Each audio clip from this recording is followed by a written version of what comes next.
औज़ु बिल्लाहि मिनश्शैतानिर्रजीम बिस्मिल्लाहिर्रहमानिर्रहीम इन्ना लिल्लाहि व इन्ना इलैहि राजिऊन। आज का दिन वह है कि जब कई यजीदियों के चेहरे पर से नकाब उड़ गई और हम इंतज़ार में थे कि कौन कौन हैं जो उस मुर्तद और लुत्फ़े शैतान उस साबिक़ शिया वक्फ़ बोर्ड के चेयरमैन के कौन कौन साथी है। तो आज उनके चेहरों पर से नकाबें उड़ गई और वो सब के सब उसके साथ शिया वक्फ़ बोर्ड के ऑफ़िस में पहुँचे और जाकर उसकी हिमायत का ऐलान किया वहाँ के ऊपर। और मैं उसमें से कुछ नाम आपके सामने ले रहा हूँ, क्योंकि इससे पहले मैंने कौम के उलमा से अपील की थी और अंजुमनों से अपील की थी और इसी तरह से आवाम से अपील की थी कि इन लोगों के घर जाकर, जो वोटर्स हैं, घर जाकर दरख्वास्त करें कि इस मुर्तद की, इस दुश्मन अहले बैत की, इस दुश्मन कुरान मजीद की इसका साथ न दें। लेकिन इस सिलसिले में हमारे उलमा ने भी, कुछ उलमा ने तो इसमें हमारा साथ दिया, लेकिन ज़्यादातर उलमा ने इसमें कोताही बरती और बिल्कुल इस सिलसिले में उन्होंने कोई अमली इक़दाम अंजाम नहीं दिया। अंजुमनें भी यहाँ आईं, लेकिन कम अंजुमनों ने अमली इक़दाम किया, जिसकी वजह से इनकी इतनी हिम्मत हो गई कि इस मुर्तद का साथ देने के लिए ये वहाँ वक्फ़ बोर्ड के दफ्तर में पहुँच गए और उसने अपना नॉमिनेशन दाखिल किया उस मुर्तद और उस दुश्मन कुरान और दुश्मन अहले बैत ने।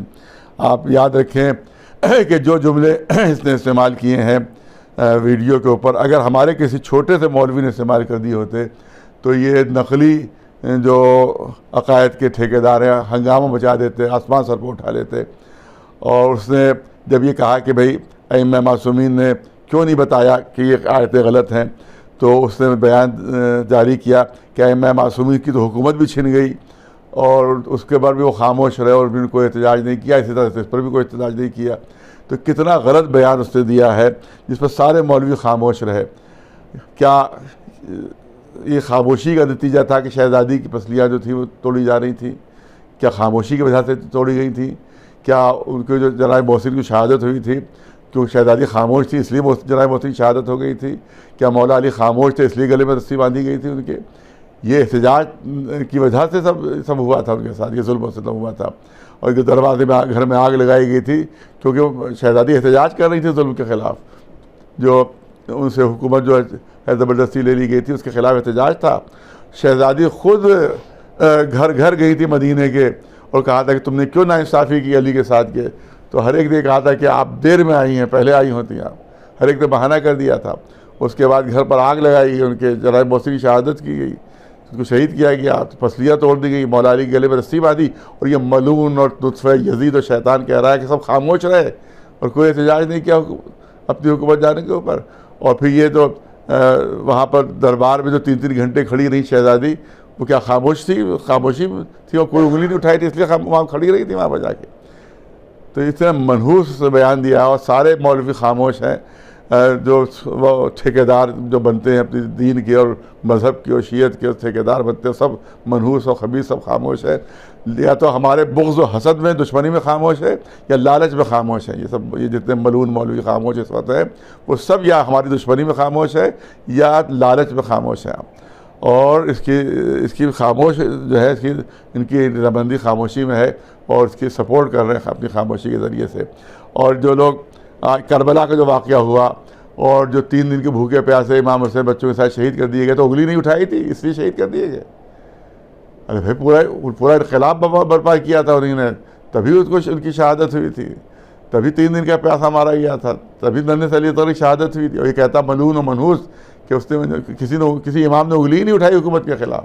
हुकूमत के ख़िलाफ़ किसी इमाम ने उंगली ही नहीं उठाई, सब ने हुकूमत के सामने सर झुका दिया। क्या मतलब है? और ये कमबख्त मौलवी खामोश है सब इस सिलसिले में। और ये हमारी कौम कैसी है जो ऐसे मौलवियों के जाके हाथ चूमती है जाके? कैसी कौम है ये? किस किस्म की कौम है ये? तुम नकली अदादार हो या असली अदादार हो, ये तो बताओ पहले। सब ने जाकर वहाँ उसके हाथ पर बैत कर ली। यही मौलवी अगर होते और ये मुतवल्ली होते करबला के मैदान में, तो तौलियत ज़ाहिर है कि यजीद दे रहा होता, तो इस वक्त इमाम हुसैन के कातिलों में शामिल होते सब सब मनहूस।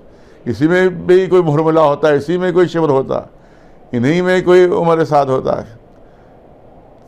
तो इसका आज ये मैं 2-4 नाम लिए लेता हूँ। जैसे आसिम का कोई है, आसिम उनका नाम आया जो अफजल महल के मुतवल्ली हैं, और उन्हीं ने इसका सपोर्ट किया जाकर इसके साथ। ये अफजल महल में जहाँ मजलिसें होती हैं जिसमें कई मौलवी वहाँ पढ़ते हैं। और अहमद अब्बास ये मियाँ दारा इमाम बाड़े के मुतवल्ली हैं, ये भी इसके साथ साथ थे। इसी तरह से इब्न हसन जो है वो दरगाह हज़रत अब्बास के नुमाइंदे बन के आए, जहाँ रफ़ीकुल जो है वो मुतवल्ली हैं, इन्होंने अपना नुमाइंदा इब्न हसन को बनाकर भेजा रफ़ीकुल ने, इसका मतलब रफ़ीकुल भी इनके साथियों में है। इसी तरह से फैज़ी हैं, ये जो तारकरोड़ करबला के मुतवल्ली हैं, ये भी उसके साथ साथ शाना बशाना थे वहाँ के ऊपर, उस यजीदी के साथ थे, अपने को भी यजीदी साबित कर रहे थे। इसी तरह से एक मुजाहिद हुसैन है कि जो दरगाह आलिया जोगीपुरे के वहाँ के शायद प्रेसिडेंट हैं, ये बाराबंकी के रहने वाले मगर यहाँ लखनऊ में रहते हैं ये, और मुजाहिद हुसैन नाम है, लेकिन ये काम का जो है वो यजीदियों का है। नाम मुजाहिद हुसैन है मगर काम किया उन्होंने यजीदियों का, और जाके यजीदी का साथ दिया उन्होंने एक, और जाकर उसकी हिमायत की। तो इसी तरह से करबला इमदाद हुसैन के असद ख़ान ये मुतवल्ली हैं, ये यहाँ पर रहते हैं सरैया मंजिल में, और इन्हीं ने ही इसकी हिमायत में हाई कोर्ट में मुकदमा दायर किया था जो इसके हक़ में फ़ैसला हुआ था। इसी तरह से अब्बास आमिर हैं, ये इमाम बाड़े मीर वाजिद अली जो बारूद खाना गोरागंज में इसके मुतवल्ली हैं, और ये सब साथ साथ उसके गए थे और जाकर उसके नामांकन में, उसके नॉमिनेशन में सब शामिल हुए थे। तो इनने अपने चेहरे से यजीदियत के नकाब उलट दिया और दुनिया को पहचानवा दिया कि हम यजीदी हैं, हम बहुत कुरान के भी दुश्मन हैं और हम अहले बैत के भी दुश्मन हैं। लिहाजा अब इस वक्त जिस जिन महलों में रहते हैं उनकी ज़िम्मेदारी क्या बनती है कि इनका मुकम्मल बायकाट किया जाए, इनका जो है पूरी तरह से इनकी जो है क़त्ल ताल्लुक़ किया जाए। वरना आप याद रखें कि अगर महल्ले वालों ने इन लोगों से ताल्लुकात कायम रखे तो ख़ुद मैं ऐलान करता हूँ कि मैं ऐसे महल्ले में मजलिस नहीं पढ़ूँगा कि जहाँ यजीदियों का साथ दिया जा रहा हो, जहाँ कुरान के दुश्मनों का साथ दिया जा रहा हो। कम अज़ कम मैं अपनी तरफ से ऐलान करता हूँ कि ऐसे महल्ले में मैं मजलिस नहीं पढ़ूँगा। ऐसे महल्ले वाले लायक नहीं कि उनके इलाके में मजलिस पढ़ी जाए जो ऐसे यजीदियों का साथ दे रहा हूँ। और अगर साथ नहीं दिया इनका और इनके साथ इनका बाइकाट किया और खुलकर बाइकाट किया, जिसकी आपको अगर ख़बर मिली तो इंशाअल्लाह हम हाजिर हैं हर खिदमत के लिए। लेकिन अगर ये पता चला कि नहीं इनसे ताल्लुकात निभाए जा रहे हैं और इनको बुलाया भी जा रहा है, किया जाया भी जा रहा है, तो ऐसे इलाके में हम ऐलान करते हैं कि हम मजलिस हरगिज़ इमाम हुसैन की नहीं पढ़ेंगे, क्योंकि ये दुश्मन इमाम हुसैन भी है और ये दुश्मन कुरान मजीद भी हैं। लिहाजा इनका बाइकाट वाजिब है, लाजिम है, और उन मौलवियों का बाइकाट भी वाजिब और लाजिम है जो खामोश है इसके सिलसिले में। और खामोशी उनकी हमारी या तो दुश्मनी में है या अपनी लालच में है कि हमारा मदरसा न हमसे छिन जाए या हमारी तौलियत न हमसे छिन जाए। इस चक्कर में जो है इसके लिए खामोश है। और ये करबला में भी होते तो इसी तरह खामोश तमाशा देखा करते कि कहीं यजीद से जो हमको नफ़ा मिल रहा है वो ख़त्म ना हो जाए।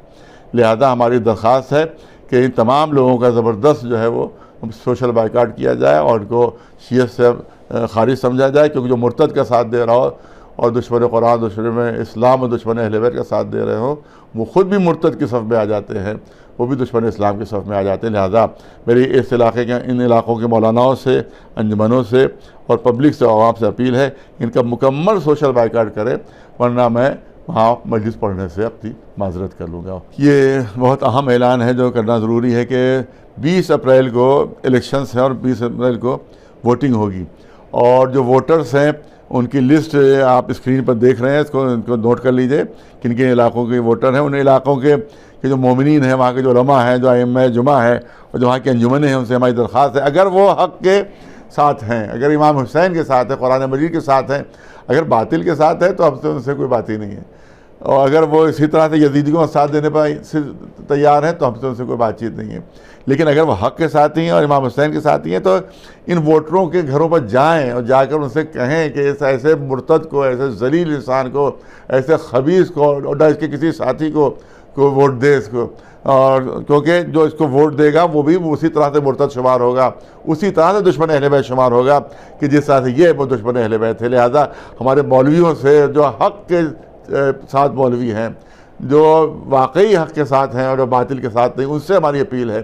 जो अंजुमन है उनसे हमारी अपील है, जो मौलाई हैं, जो सच्चे मौलाई हैं उनसे, जो नकली मौलाई नहीं, जो सच्चे मौलाई हैं उनसे अपील है कि ये आप लिस्ट देख लें और जिन जिन इलाकों में वोटर हैं उनके पास आप जाएं और उनसे दरख्वास्त करें कि आप हरगिज़ इसको वोटर न दें, और अगर आपने वोट दिया तो हम भी आपको मुर्तद शुमार करेंगे, दुश्मन अहले बैत, दुश्मन कुरान शुमार करके हम आपका बाइकाट करेंगे। और ये बाइकाट जो होगा वो हमेशा का बाइकाट होगा कि जिस तरह से किसी दुश्मन अहले बैत का बाइकाट होता है उसी तरह से ये बाइकाट किया जाएगा। लिहाजा आप लोगों की जिम्मेदारी है, और जो मौलवी खामोश है वो भी इस यजीदी के साथ हो जाएंगे। फिर जो अगर खामोश रहे तो फिर उनको कोई हक़ हासिल नहीं होगा कि वो इमाम हुसैन के सिलसिले में कोई गुफ्तगू कर सके या कुरान के लिए गुफ्तगू कर सके, क्योंकि ये खामोशी इनकी जो होगी वो इस मलून की हिम्मत अफजाई होगी इसकी, और इससे साबित होगा कि अंदर अंदर इसके साथ हैं वो। लिहाजा हमारी गुजारिश है तमाम उलमा से, उलमाए हक़ से, उलमाए सू से नहीं, उलमाए बातिल से नहीं, बल्कि उलमाए हक़ से हमारी दरख्वास्त है कि वो फ़ौरन उठ खड़े हों, क्योंकि बहुत कम वक्त रह गया है। आज 17 है और 20 को, यानी 2 दिन बीच में है। आप जाएं और जाकर इन वोटरों से, जिनकी आपको लिस्ट आपको दिखाई दे रही होगी इस स्क्रीन पर, जाएं और इनसे जाकर गुफ्तगू करके इनको इस बात पर आमादा करें कि अगर आपने इसको वोट दिया तो हम उसी तरह से आपका बाइकाट करेंगे, और जिस तरह से हम इससे यजीदी और मलून और मुर्तद साबिक़ चेयरमैन का हम बाइकाट करेंगे। लिहाजा गुजारिश है कि इसमें हल्की सी कोताही ना करें, ये हल्की सी भी इसमें ज़रा सा ये ना ढील न दे कि खुदा न खास्ता आपकी वजह से इस्लाम को नुकसान पहुंच जाए या कुरान मजीद को नुकसान पहुंच जाए। लेकिन एक बात हम यकीन से यहाँ पर ऐलान कर रहे हैं कि सरकार की तरफ से हमें पूरा आश्वासन दे दिया गया है कि ये मलून दोबारा इसको रिपीट नहीं किया जाएगा, इसको दोबारा नहीं आना है। ये इंशाअल्लाह इलेक्शन भी हारेगा और इंशाअल्लाह ये इसको नसीब नहीं होगा दोबारा वक्फ बोर्ड में दाखिल होना, इंशाअल्लाह इसको नसीब नहीं होगा।